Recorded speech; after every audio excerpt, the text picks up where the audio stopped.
Okay, so I hope the audio on this is coming out good. All right. I know this is not IT related in the typical sense as far as computers goes. However, to me, IT stands for information technology. And so this is information, and a car is technology. So here we go.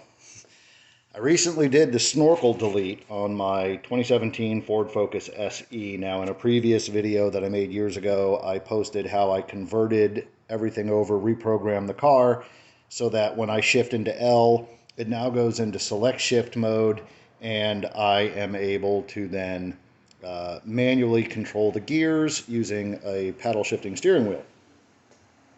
Not long ago, I came across this thing called a Snorkel delete. I did not know what that was. So went on Focus Fanatics, started searching around, and found out that Snorkel delete means to remove this thing right here. Now this is the Snorkel.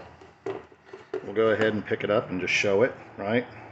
It's got some holes on the top of it, some holes there, a hole in the center, and then these small holes here on the underbelly side of it. This thing sits in your engine right here. Sits in between the framework that holds your radiator in place, and it's directly connected to your airbox inlets right here. So supposedly if you remove this, it allows for more mass airflow to come into your airbox over here, which then of course feeds into your engine for your air, fuel, and oil mixtures. The design on this makes it look like it would be very, very restrictive. It sucks air in here and then these little tiny holes, and I just don't think that's a very good flow. So I would agree with what a lot of people say based on your standard combustion, engine technology for a naturally aspirated car. I would remove this thing. With this removed, this opening here is now the size of this opening, with nothing obstructing it whatsoever. So I took this out. I did that by taking out this push pin and this push pin here, then undoing this Torx screw. As we can see, I forget the size. I don't have Torx, so I actually had to use like a hex head Allen wrench. Then I removed these, then I took out this bolt here and this bolt over here. Once all that was taken out, I was then able to lift this up. Oh yes, don't forget, I disconnected my hood release here. I just kind of pinched out on this a little bit and then moved it up and around and popped it out. You could possibly try to pop it out through this one here, and it'll do the same thing. But basically it gets this wire out of your way so that you can lift this whole unit up. And once you lift this up, as you can see on the Snorkel, there's going to be another one of those push pins just like this one right here, and then this bottom one, unfortunately, I kind of broke mine trying to get in there and pop it out, and I ended up muscling it out. Is what it is. But these push pins are the style of pins where the centerpiece, and it's hard to see, but if I come over to this side, maybe I can see it. There's a little slit right there, and if you have a flathead screwdriver, you can just kind of stick it in there, pop it up, and then those centerpieces, let me get the camera back on there, sorry. Those centerpieces pop up. Once that pops up, the other second piece of this, the little pincers that are spread out, can be smushed together as you pull the whole thing back up, right? And then you can remove the Snorkel, and that leaves that opening right here. Now I'm gonna turn the light on here, and we'll see if we can see up under here. I don't think we'll be able to see very well up under there to see anything worth of value for the opening of the hole. Now, what a lot of people have done is there's this shroud in here. You can see the bar of the shroud right there, right? And they cut a hole in that shroud. They take it out and then cut a hole in it, and then put it back into place. I'm going to see if I can come around over this way. Can I get up in there? No, I can't. So I did not cut that shroud. I did not put a hole in that shroud of any kind for any reason. And the reason being is because, well, you can't see this very well through the grill, but right about the center of that shroud, there's already a hole. There's already an opening. And then hopefully you can see those louvers in there. Anybody who's familiar with a Ford Focus knows that they've got these louvers that cover the radiator when you get up to higher speeds, right? Because there's air that'll come in from the bottom and feed up and cool your radiator off. And so what they do here is these louvers close to make your car more aerodynamic so that you're not getting a bunch of air into your engine compartment, causing a slowdown. They feel like the engine gets enough air as it is. I would disagree with their theory on that. I honestly don't think, you know, if you're just doing highway speeds, I don't think those louvers are going to make a huge difference in aerodynamics of the car. Especially if you remove that bottom plate that covers the bottom of the engine, which I have done. I removed that because for me, I want that air to come in, and as you can see all the way down to the bottom of my garage floor down there.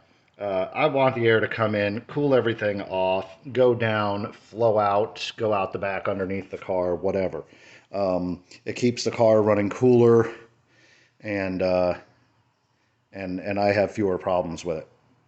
It also helps to prevent the little module that controls the electronics module that controls your clutching and gear shifting. It helps keep it cooler if you can get more air into the air engine compartment.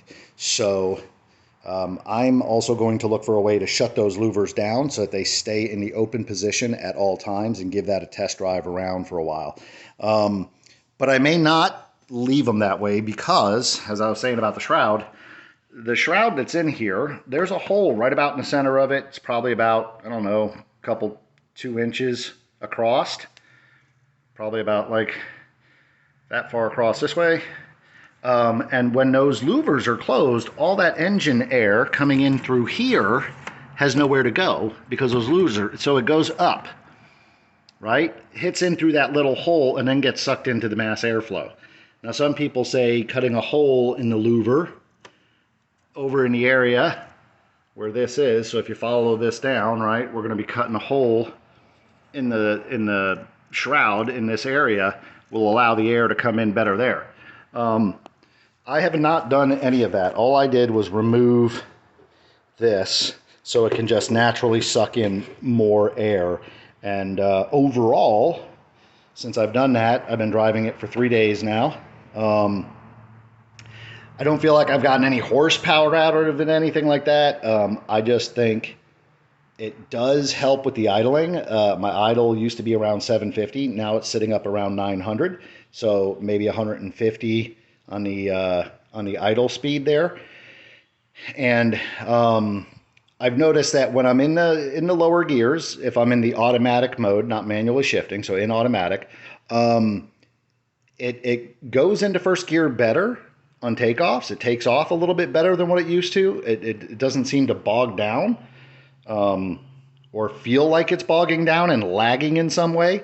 I think by getting more air in here, it helps the engine overall perform better in that regard. So overall, it's driving much smoother and better, and going through the gears much better. It gets up into those RPM ranges and shifts now at about 4,000 or higher, with me just easing into the pedal. And just overall, I feel like the overall performance of it is better. Now, I still have a stock air filter in the air box. It's OEM, it's not anything special, so no performance filters of any kind.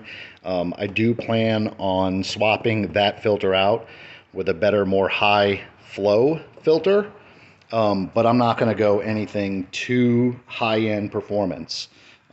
Maybe just something with a little bit better than what the OEM is, and then see how she does there. I don't think any other changes need to be made outside of that when it comes to this snorkel delete thing. A lot of people are on Focus Fanatics saying they have better response if they do this or better response if they do that.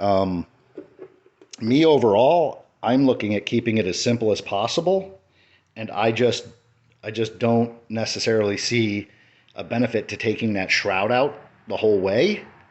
I guess if you're going to go for trying to get a huge amount of mass air to go in there and you're putting a high performance filter in there, yeah, you're going to want to be able to suck as much air as possible in. So maybe taking the shroud out or cutting a hole in it enough to where I've seen you can put these little scoops on. The scoops come around down to the front, and then you have a scoop sitting right here to where the air goes right in. So it's more like a ram air. And maybe if you're doing something like that because you're really trying to get like horsepower and torque out of your setup, that's great. This is my daily commuter car, and I'm just trying to improve its overall commuting performance. I haven't been able to drive it on a decent enough drive yet since the Snorkel delete to determine whether or not the MPGs are better or not. Just overall general performance. The pickup is better. Everything seems to run smoother. And I think it's just because it can suck air in better through there, even with a stock filter, than what it could with this. I just feel like maybe this was restricting it a little bit. I'm not sure why Ford did that, because STs and RSs don't have these. They also do not have built-in ram air systems of any kind. It's just this opening coming through the framework here, and that is it. And then a high-performance filter. So I'm not really sure why they put this on anything below an ST. You know, such as the SELs, SEs, which is what I got, or below. So... but there you go. It's not hard. I think the whole overall process maybe took me in half an hour, and that was just because I didn't have the exact tools needed for taking these torque screws out. And I had to find an Allen wrench that fit in there just perfect to allow me to loosen them up and then tighten them back down. But once I got all that out and then got these push pins up, disconnected that, and then pulled up on it, then it was a matter of just getting the pins out on the Snorkel here, and then it comes pretty much really easy, just comes right out of there. I did have to have my daughter help me hold the flashlight and hold this piece back while I manipulated my hands in there to get this push pin out. I did not have a small enough screwdriver to work with that would work in here. So one of the things I did, maybe somebody else will find this useful, I don't have the special tool for pulling these pins either. But what I did have was a tiny little scraper, you know, literally scraper for scraping stuff off of other things. and that worked. I was able to wedge it in there, and it's wide enough and flat enough that you can wedge it in there and pop it out. And it worked really good for getting this one out and this one out. Not so much for getting that one out. He was a little difficult because he's further down in there. So unless you take all of this off and then take this whole unit off completely, it's a bit of a pain. I did not want to do that. So, you know, and I didn't want to remove any of my front body work either. So again, Snorkel delete, remove it. It's not useful in any way, in my opinion. This allows for better airflow to come in, even with a stock setup on the air filter, and overall improves the engine performance. I've always said, because these are 4 cylinders, it's basically like a motorcycle engine, right? To a degree. You have smaller piston sizes around. They tend to have a higher compression ratio, and they should idle at higher RPMs. You know, you got a V6 or a V8, it's making a lot of foot-pound torque at a low RPM. Four cylinders are not. They should be idling somewhere in the neighborhood of 900 to 1,000 RPMs when you're just sitting still idling.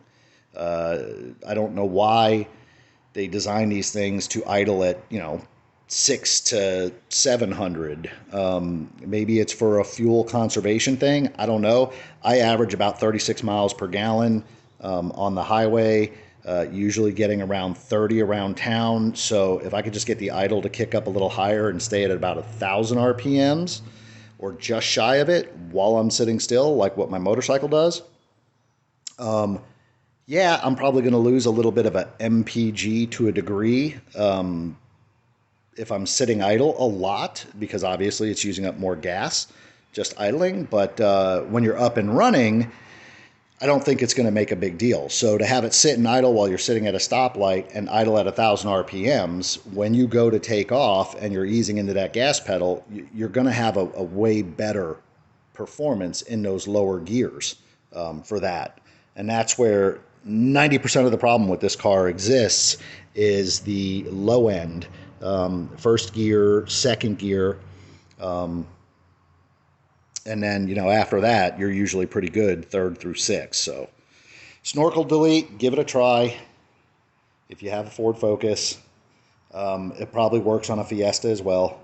And then see how you feel about your overall performance. Each person may be a little bit different. I personally feel after 3 days of just driving around the town I live in that the overall performance was much, much better removing that piece. So, all right.